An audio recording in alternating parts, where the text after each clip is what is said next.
नमस्कार, मैं राहुल शर्मा वीरोजी उत्तर प्रदेश भारत संवाद न्यूज चैनल में आप सभी का स्वागत करता हूं। आज मेरे साथ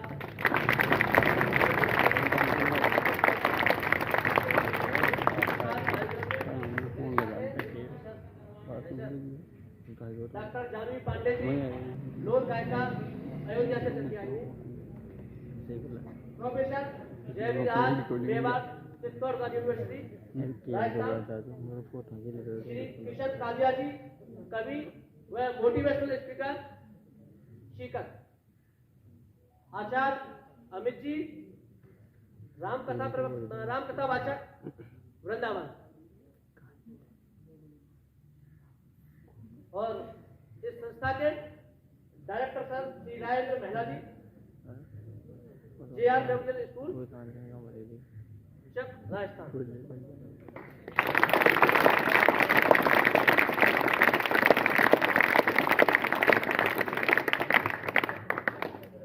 मैं स्टूडेंट के पास जाऊंगा। कोई भी स्टूडेंट का जो सवाल होता है वो हमारे डायरेक्टर से, वो जहाँ जो बैठे हुए हैं एक्सपर्ट, वो उस क्वेश्चन का जवाब देंगे। ये मुहिम ये हमारे चैनल की तरफ से है। जो प्रश्न करना चाहता है वो हैंड रेज करेगा, हाथ खड़ा करके उठ जाएगा। क्या क्या सवाल है आपका? आप नाम और उसके बाद कैमरे की तरफ। My name is Isha Shekhawat. My mother's name is Suman Kanwar and my father's name is Mr. Narpat Singh Shekhawat. I belong to Gopinathpura. I study in 11th science and I read in JR Memorial Senior Secondary School. Sir, मेरा question ये है कि मैंने 11th के अंदर biology subject लिया है, तो मैं आगे जाके नेट क्लियर करके डॉक्टर बनना चाहती हूँ और गरीबों की सेवा करना चाहती हूँ। तो आप प्लीज़ मुझे ये बताइए कि मैं इसके लिए कैसे अपने कदम बढ़ाऊँ और कैसे अपने मुकाम को हासिल कर सकूँ। Thank you. ठीक है, जैसा का क्वेश्चन है, मैं अपने जो एक्सपर्ट है उसे इसका क्वेश्चन का जवाब दूंगा। सबसे पहले राजेश सर से कहूँगा, इसका जवाब सही रहेगा।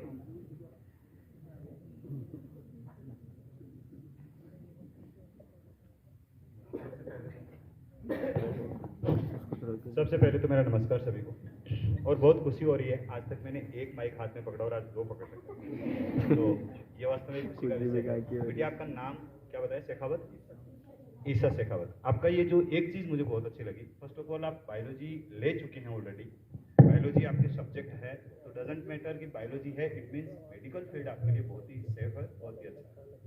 आप सबसे पहले ये कीजिए, जो बच्चे गलतियाँ करते हैं मैं उसके ऊपर आपको फोकस करना चाहूँगा। जब भी आप स्कूल में आ रहे हैं, जब भी आप पढ़ रहे हैं, तो आपके जो मेजर सब्जेक्ट है, आपके केमिस्ट्री है, आपके बायो है और साथ में आपका फिजिक्स है, ठीक है। तो सबसे पहले तो इन तीन सब्जेक्ट को आप बहुत अच्छे से तैयार कीजिए, ठीक है। और तैयार कैसे करना है, हम उनको बोर्ड के लेवल से तैयार करते हैं। बहुत बार हम क्या करते हैं कि NCERT को बेक कर देते हैं, NCERT को फोकस नहीं करते, और अपना टारगेट होता है कि सर मुझे तो नीट क्लियर करना है। तो आप कहीं न कहीं किसी कोचिंग से जुड़ के या किसी भी दूसरे मान लो संस्थान से जुड़ के, या ऑनलाइन आजकल बहुत सारे क्लासेस हैं, तो उनसे जुड़ के हम NCERT को छोड़ते जाते हैं और हम उनके जो क्वेश्चंस होते हैं या उनकी जो थ्योरीज होती है या उनका जो मेथड होता है उसको फॉलो करते जाते हैं।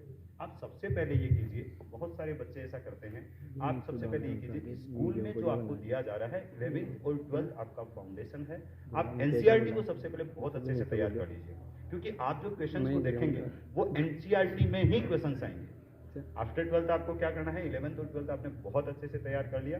जब आपका 12th का एग्जाम लग जाता है, देखिए कहीं ना कहीं 12th आपके लिए बहुत ज्यादा जरूरी होता है, ठीक है।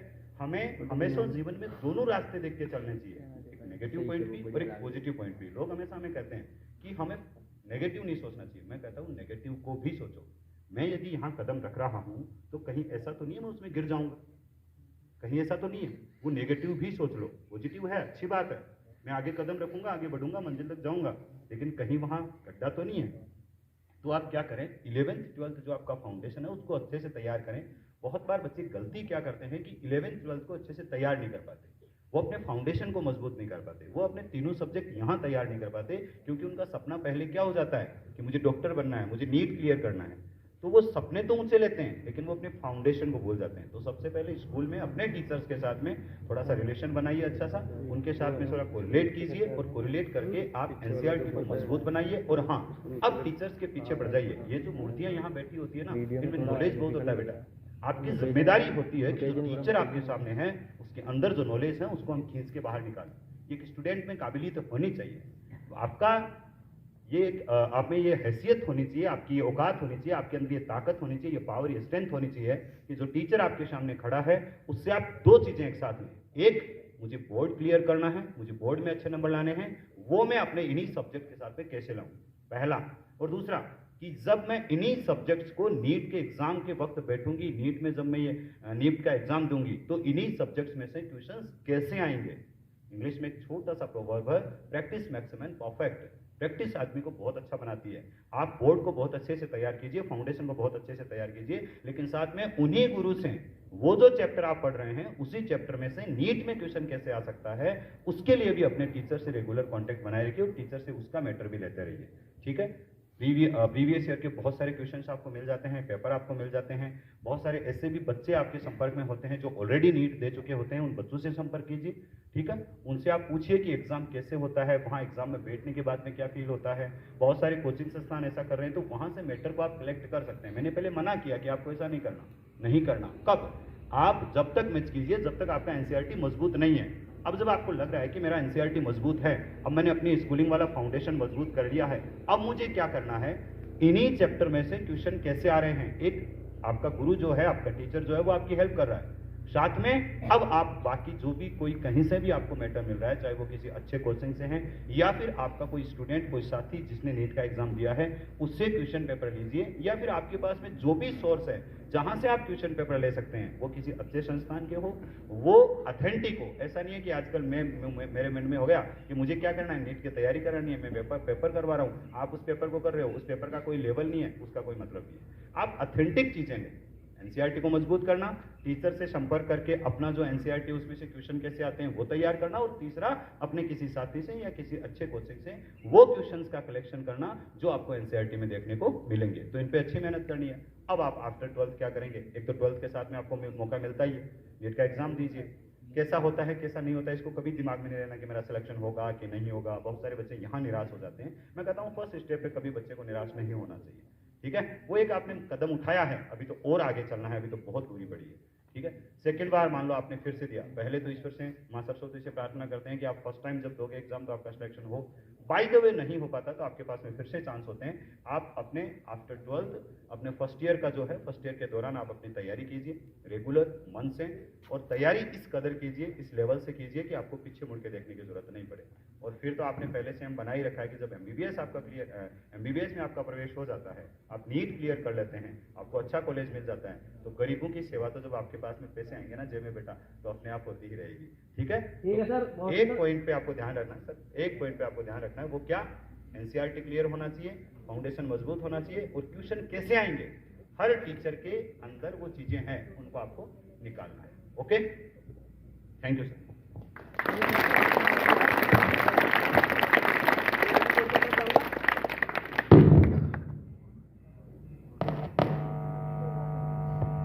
सेटिस्फाइड हो आप ईशा?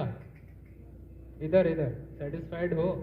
अच्छा, एक और चीज ध्यान रखिएगा कि ये जो आंसर सर ने दिया है, अगर यही क्वेश्चन किसी और का भी होता है तो वो भी अपने दिमाग में इस चीज को कैच कर लीजिएगा। ठीक है, क्योंकि एक ही क्वेश्चन को अगर बार बार आप रिपीट करोगे तो टाइम भी वेस्ट होगा। इसलिए क्वेश्चन अगर यही हो या इससे रिलेटेड हो, ठीक है, तो भी आप उस चीज को पकड़ लीजिएगा। और खैर सर ने ऐसी चीज बताई है जो सबके काम की है, केवल सब्जेक्ट रिलेटेड नहीं है, वो सभी के काम में आ सकती है। चाहे आप कोई भी कॉम्पिटिटिव एग्जाम के लिए तैयारी कर रहे हो या आपका एम कोई भी हो सकता है, वो सभी के लिए यही पैटर्न लागू होता है। तो चीज को जो मेन है उसका वो रस पकड़िए, बातों में मत खो जाइएगा आप लोग। ठीक है ना, यहाँ बातों में खोने के लिए आप लोगों को इकट्ठा नहीं किया है, यहाँ आप जो मेन चीज है ना बस उस पर फोकस करना है आपको। ठीक है ना, थैंक यू जी।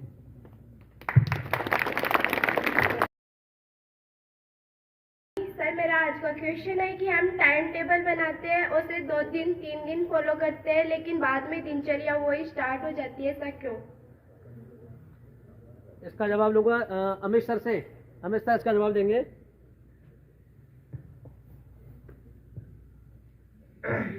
पहले तो सभी को धन्यवाद, आदरणीय राजेंद्र महला जी को धन्यवाद, और यहाँ के जो सभी स्टाफ हैं उन सभी को बहुत बहुत धन्यवाद, और आप सभी बच्चों को बहुत बहुत धन्यवाद कि आप लोग आए हो और हमें झेलने के लिए यहाँ पे इतनी शिद्दत से बैठे हुए हो।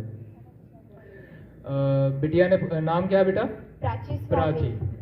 आपने पूछा कि हम टाइम टेबल बनाते हैं, अपना शेड्यूल बनाते हैं, उस शेड्यूल के अंदर हम 1-2 दिन तो काम करते हैं, उसके बाद हम जैसे कि तैसे हो जाते हैं। क्या होता है कि जब हमें भूख लगती है, ठीक है, तो हम खाने के लिए आतुर होते हैं, व्याकुल होते हैं, और लेकिन जब हमें भूख नहीं लगती है तो कोई भी हमारे सामने कितना भी बेस्ट से बेस्ट या स्वादिष्ट से स्वादिष्ट भोजन रख दिया जाए, ठीक है, तो शायद हम नहीं खाएंगे। गलत है? लेकिन अगर भूख लगी है तो शास्त्र में एक छोटा सा है, सूक्ति है कि बुभुक्षितम किम न करोति पापम, और देशी भाषा में भी इसका कुछ होगा, मारवाड़ी में क्या कहते हैं नहीं कह सकता, लेकिन मतलब हमारे ब्रज में है कि भूख कहा जाने सूखो कंडा। कंडा जानते हो? उपले गाय के जो होते हैं। तो जब भूख लगती है ना तो व्यक्ति उसको भी खाने के लिए आतुर हो जाता है, ठीक है। And come to the point, आप जो कह रहे हो, क्योंकि आप जिस चीज के लिए अपनी दिनचर्या बना रहे हो, ठीक है, आपकी दिनचर्या बना क्यों रहे हो, पहले तो अपने आप में ये क्लियर हो जाइए कि हमें दिनचर्या बनानी क्यों है। केवल पढ़ने के लिए, या अभी जैसे ईशा वाला जो क्वेश्चन था कि उसे कुछ करना, भाई गरीबों की मदद करनी है, डॉक्टर बनना है, तो दोनों चीज हो गई। सपना उसका है कि डॉक्टर बनना है और फिर उसके बाद गरीबों की सेवा करनी है। तो यदि आप अपने मन में ये चीज रख लेंगे कि हमें करना क्या, हमारा एम क्या है, तो उस एम के अकॉर्डिंग जो है आप अपने एक दिनचर्या जो बनाओगे, तो वो जो एम आपके सामने जब तक रहेगा, वो एम को क्लियर करके आप अपनी दिनचर्या को पक्का बनाए रखोगे। जब तक लक्ष्य नहीं होगा, वो लक्ष्य सामने नहीं होगा, तब तक आप, और जब दिनचर्या बनाओगे उससे पहले आप खुद सोचो कि हाँ मैं इसको पूरा कर पाऊंगा या नहीं कर पाऊंगा। जैसे अभी श्री किशन जी ने कहा कि नेगेटिव और पॉजिटिव दोनों आपको सोच के रखने हैं, तो ये बिल्कुल फैक्ट है कि लाइफ में दोनों चीज चलती हैं।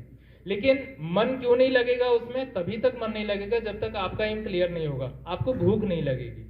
जब आपको उसके प्रति उत्साह, व्याकुलता रहेगी ना कि मुझे ये काम करना है, तो करना है, तो एनी हाउ मैं कैसे करूंगी, ठीक है ना, तो आप अपनी दिनचर्या को बिल्कुल प्रॉपर कर पाओगे। फिर दूसरी बात यह है कि थोड़ा अनुशासन आवश्यक है, जो आपके अंदर से खुद से होगा, क्योंकि अनुशासन बाहर से नहीं होता, अनुशासन खुद से होता है कि मुझे 4 बजे उठना है तो उठना है। हो सकता है पहले दिन आपको थोड़ी प्रॉब्लम हो, या हो सकता है पहले दिन आप उठ जाओ, दूसरे दिन 5 बजे उठो, फिर तीसरे दिन अरे चलो कोई बात नहीं, ये हो जाता।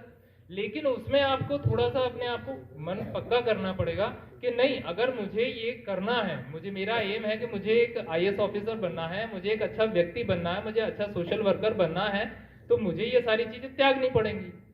तो 1-2 दिन आपको शरीर को, मन को कष्ट देना होगा और मन को पक्का करना होगा, तो आप जो दिनचर्या बनाओगे उससे भी बेस्ट आप कर पाओ, ठीक है ना। लेकिन पहले ये है कि आपकी जो भूख है ना उसको बढ़ाना होगा। जब तक भूख नहीं बढ़ेगी तब तक आपको खाने में मजा नहीं आएगा, ठीक है ना। तो पहले भूख बढ़ाइए और आगे बढ़िए।